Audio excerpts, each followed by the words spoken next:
The Subaru Forester has long appealed to the sort of people who need a large family SUV, who want a little bit more off-road capability than the competitors. The trouble is, the Forester has long been a bit of a beige option in the sense that it never really stood out enough to be considered. It is often overlooked, mostly because its rivals are a lot more appealing to look at. But this latest generation aims to change that slightly, the way Subarus always do. But more importantly, it's built on a new platform with an upgraded X-Mode system with their vaunted EyeSight advanced driver assist features. So is this now the most complete Forester they've ever made, or is it just as forgettable as before? My name is Ayman Abdullah. This is Malaysian Motoring. This is our review of the 2022 Subaru Forester GT with EyeSight.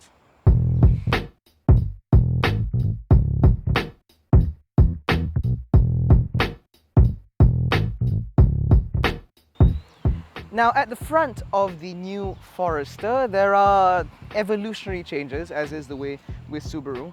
You might forget this, or you might mistake this as being the previous gen model, but there are small changes. For starters, the headlights now have this daytime running light that's a lot more prominent and actually eats into the bumper a little bit, because that's significant.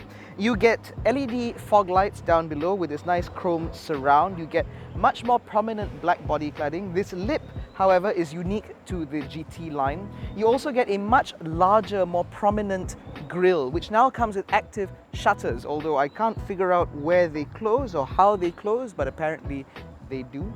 And overall, the front is now a lot more bold than before. Now down the side, you have 18-inch alloy wheels, which for this GT model have a unique dual tone design. You have a little bit more cladding down the side with a little bit of silver strips, again unique to the GT. You also get functional roof rails, which means you can put a roof box on this, although there's really no need, as I will explain to you when we talk about the boot.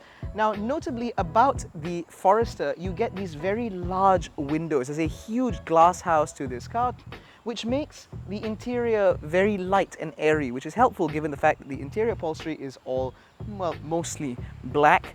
And again, it does help when you have children in the back in car seats, so they can see out very easily. Now at the back of the Forester, the changes are a little bit more significant because you have redesigned tail lights, which also eat into the bodywork, which I think look quite distinctive. You also get a more distinctive rear bumper with more silver trim because this is the GT line, GT edition. And because this is the GT edition with EyeSight, you have all the badging over here. So everybody knows exactly which Forester you bought. You also get a spoiler up here, which looks a bit odd. Now, because the Forester is a larger car than the Subaru XV, it does have a much larger boot. It's also a powered tailgate. Takes a while, but once you have the tailgate open, you can see that there is absolutely plenty of space back here. You also get a more sturdy parcel shelf, which unfortunately cannot be fit underneath the boot floor because there really isn't that much room in here at all. Now, in terms of practicality, you get 4 hooks. You get a 12-volt socket here, which is very hard to open. You also get these little pull-down tabs here, which can fold down the rear seats with just one touch. I appreciate the fact that they are spring-loaded, so when you pull them, they immediately fold forward, unlike a lot of other cars, which just releases the seats and then expects you to push it ahead. Now, talking about the interior, like I said, this car is larger, so we'll go and move in there to see what other changes and notable features there are in there. Now, inside the Subaru Forester, you could be mistaken for thinking this is the XV because the interior architecture is very similar. So for starters, you do get the same large infotainment screen with a lot of black plastic around it. You also get the same supervision cluster between the instrument dials. You also get the supervision screen above there with more features and settings. You also get dual zone climate control as standard, as well as these leather seats for the EyeSight models, although for the GT line, they do have a little bit of different trim. Now, the biggest difference, of course, is the fact that you have an X-Mode dial here in the middle, which allows you to choose between snow and dirt, that's one mode, deep snow and mud, that's another mode, and then you can push it for normal. Now, the Subaru Forester has always been the most capable of Subaru's vehicles when it comes to off-road driving, and we're certain that this car is no different. In terms of the overall interior ambiance, it is a decently nice place to be. Most of the plastics that you touch and feel are all soft touch. There are a lot more higher quality plastics in here than what you get in the Subaru XV, but there are, of course, some scratchy bits a little bit further down, but generally they're not really that bad. Everything, of course, is built very well, as you'd expect from a Subaru. Nothing creaks, nothing squeaks, nothing rattles, no matter how bad the surfacing you might be driving over. You do get some of this contrasting trim here, which is only seen here on the dash, because on the door cards it's different. And I'm struggling a bit here because there really isn't much to talk about. This interior is uninteresting. Now, what is interesting, however, is the choice of buttons. There are buttons everywhere. There are buttons on the steering wheel which control the eyesight, the drive mode, as well as your media controls on this side, and you have more buttons down here to manipulate the central screen. You get more buttons on the side for things like your instrument illumination, your memory function for the boot, as well as blind spot monitoring and traction control. Your trip button is a completely separate affair, as was on the Subaru XV, which makes things very easy to reset the trip. You get a large sunglasses holder up here, more buttons up here to control the EyeSight system for your lane keep and AEB, but that's mostly about it. You do get some bottle holders in the doors, you get some cup holders here, but the weird thing is the USB that runs the infotainment system comes out through here, and then there's a little cubby hole here which isn't big enough to fit a standard size smartphone, let alone with the cable plugged in, which means using Apple CarPlay or Android Auto on this car, if it works, would be a bit of a problem. Now, talking about the infotainment screen, it is the same unit that Subaru uses in other cars, which means it is decently easy to use, and more importantly, the 360-degree camera that comes with this GT edition does display relatively clearly. The only trouble is that the diagram that shows the car in the 360-degree camera view looks a little squashed, which means it makes you wonder about whether or not the aspect ratio for all of those cameras is true or not. I haven't necessarily been reliant on it, but it is very helpful to have, and you do have the view button here which allows you to change the view that you're looking at. You also get an electronic parking brake, which makes life a lot easier in traffic jams as well as when you're stopped at a traffic light. Now, the biggest selling point of this car above the Subaru XV is, of course, the space, which is most evident in the rear. Now, in the back of the Forester, there is an abundance of space. Even though this rear seat squab is very long, which provides a good amount of under-thigh support, you still get a lot of legroom and absolute abundances of headroom. You also get a couple of aircon vents back here, but they are just vents, it's not a separate blower, and you do get a couple of USB ports here. When you fold down the center armrest, you get a couple of cup holders, which are a little bit shallow, so be careful if you're putting larger bottles in here, but you do have bottle holders here in the side. Now, in terms of rear accoutrements, you get a couple of pockets at the back of the seats, which actually have different segments, so you can put multiple sized items back here. You do have a couple of ISOFIX mounts, which are accessible via these little leather tabs, which is nice so that there's no plastic piece to go missing, and these rear seats can be reclined. So if you were to drive over a longer distance, you can sit back here and be quite comfortable. And also, like I said earlier, you have these big windows, which means as an adult you get a great view out, and as a child in a child seat you'll also be able to get a good view out. Now, again, the back of the Forester is much like the front in the sense that there really isn't much to talk about. It's a practical place, it's a well-built place to sit. The materials here are largely nice, but there is some hard plastics like here on the top of the doors and here down the sides, but what you touch, like here, this is leather, and all the buttons and switchgear do feel very high quality. So it would be a decent place to be if you have a couple of children, or if you're looking at this as a primary family vehicle. But the thing about family cars like this these days is that ultimately you want a car that can do everything. It not only has to be good to put the family in, but it also has to be good for daddy or mummy to drive from time to time. So let's get back in the front seat to talk about that. Now, driving the Subaru Forester GT Edition with EyeSight. Now, I'd like to touch on that EyeSight system first. So, EyeSight is Subaru's advanced driver assist system, which consists of blind spot monitoring, lane departure warning, adaptive cruise control, autonomous emergency braking, pre-collision warning, and rear cross-traffic alert. Unfortunately, the system does not come with lane trace assist, which means it does fall short of being level 2 semi-autonomous. But as far as ADAS system goes within the C segment, this is a pretty comprehensive system. For starters, the adaptive cruise control works at all speeds, which means it does work in traffic jams, which gives it a one-up over cars like the Proton X70 and the Mazda CX-5, which doesn't offer it at all.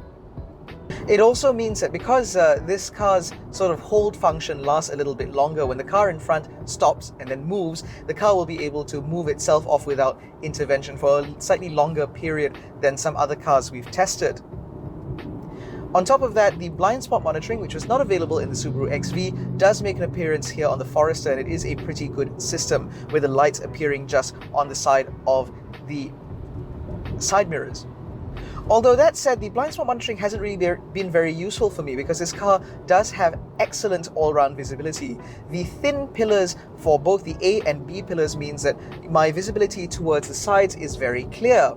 And the large quarter lights at the rear and the slim D pillar means that it's very easy for me to look over the shoulder, which is a marked difference from a lot of this car's competitors.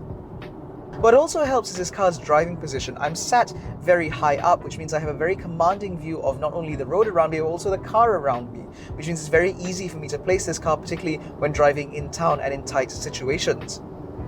In terms of the driving position, of course, all of the controls are laid out very nicely. It's very easy to get comfortable in this 8-way power adjustable seat. Unfortunately, it does not have lumbar support, but mercifully, in terms of support, both laterally as well as lower thigh support, it does provide a decent amount of comfort, which means longer distance drives can be done relatively easily. Now, in terms of long distance or long period driving, there are a few things to point out. Now, in town, this car is not that bad. The powertrain is relatively responsive, which means through cut and thrust traffic, it is quite easy for you to be able to change lanes and make small maneuvers. On the motorway, however, this powertrain does sort of reveal its weak link, which is the fact that this car doesn't really have that much in terms of performance. This is the same 2-litre boxer engine mated to a Lineartronic CVT with power going to all four wheels via Subaru's symmetrical all-wheel drive system, just as what we saw in the Subaru XV. But somehow I suspect the added weight of this car means that it is not quite as punchy or quite as responsive and as nippy as what we've seen in that car, and it certainly falls short of vehicles like the Proton X70 and the Mazda CX-5. What also falls short is in terms of refinement. So for starters, you do get a decent amount of road raw from the Bridgestone Dweller tires, which is not great. I wonder if the tires are different on the non-GT models. That might make an improvement, but it is quite noticeable, particularly above the national highway speed limit. Wind noise is alright, but again, at speeds above 130, you do get quite a lot of noise from the driver's side window and indeed the passenger's side window, which means it's not quite as comfortable or as serene an experience as what you'd get from, say, a Mazda CX-8. Where it also falls short is in terms of fuel consumption. The Mazda's 2.5 litre in the CX-8 or indeed the 2 litre in the CX-5 both do much better fuel economy than this car. The XV's 1.8 litre turbo gasoline direct injection engine does a little bit worse, but that car is obviously a lot heavier and that engine is a lot older, so that's to be expected. And it does definitely fall short of what you get from the 1.6 litre THP engine that you get in the Peugeot 3008 and 508. Now, I keep mentioning the 7-seaters because at 187,000 ringgit, this car does go up against quite a few of them. And with those cars, you get larger cars with more seats and more versatility, which means it is something that buyers of the Forester would have to consider before putting their money down.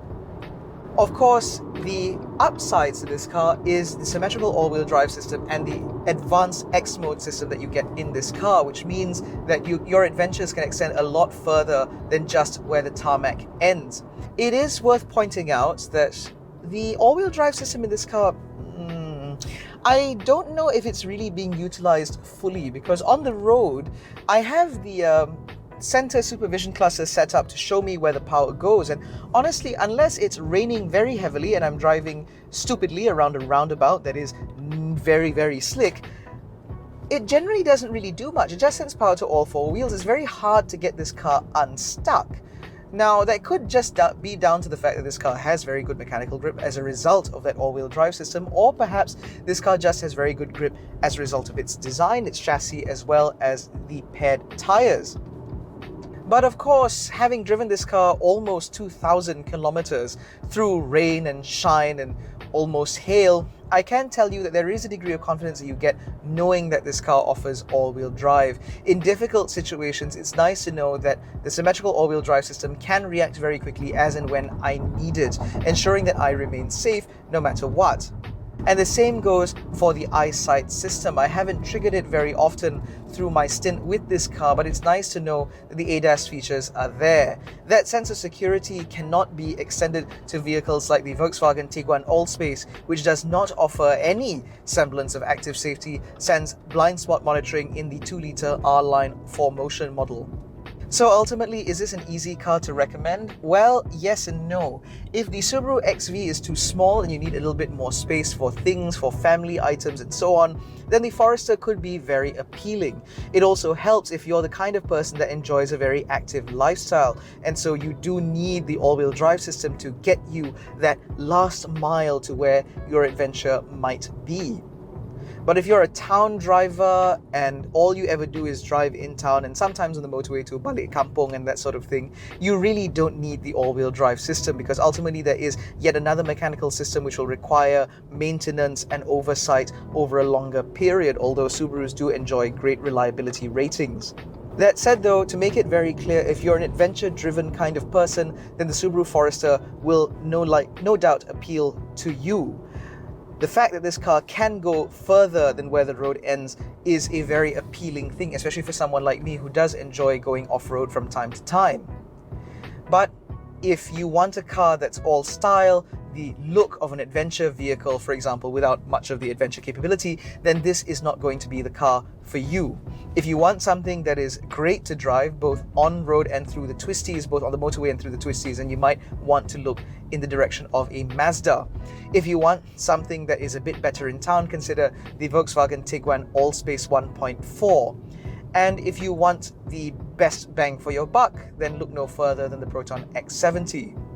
But if you want a car that's well built, a car that will follow you dutifully and loyally through every adventure, then the Subaru Forester will most likely be the partner that you're looking for. It is a good car in its way. It's just a little bit difficult to uncover its USPs. No doubt living with this car over a longer term would be great, especially if you're that kind of person. In any case, that's been our review of the 2022 Subaru Forester GT Edition with EyeSight. If you enjoyed this video, please give it a thumbs up, subscribe to the channel, hit the little bell icon so you're notified every time we make a new upload. Don't forget to follow us on Facebook, Twitter and Instagram. All the links are in the description below. Thank you so much for watching. We'll catch you in the next one. Take care, stay safe, jangan bodoh.